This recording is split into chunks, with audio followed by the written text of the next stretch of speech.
চলো রমা কাকিমাদের বাড়িতে গিয়ে আমরা টিভি দেখবো। হ্যাঁ রমার মা, ও রমার মা। হ্যাঁ বলো, আমাদের টিভিটা না 2 দিন হলো খারাপ হয়ে গেছে, আর ও খুব কার্টুন দেখবে বলছে, একটু দেখতে দাও না। টিভি দেখবে? ঠিক আছে এসো, এখানে বসি। হ্যাঁ বাবা, নাও দেখো। দেখো এই সুন্দর কার্টুনটা হচ্ছে। মা বেটা টিভি দেখতে এসেছে, সব সময় এখানে চলে আসা। দাঁড়াও দেখাচ্ছি মজা। লাইনটাই অফ করে দিই, তাহলে মা বেটা আর টিভি দেখতে পারবে না। দেখো এবার কত কার্টুন দেখবে। কারেন্ট চলে গেল তো, তোমরা আর কি করে টিভি দেখবে? এ বাবা, কারেন্টটা চলে গেল।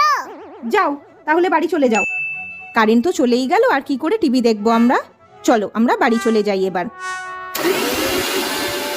মিক্সিটা চলছে, তার মানে কারেন্টটা ছিল, ইচ্ছা করে বন্ধ করে দিল, বুঝলি তো বাবান। চলো আমাদের যখন টিভি ঠিক হবে আমরা তখন দেখবো। হ্যাঁ।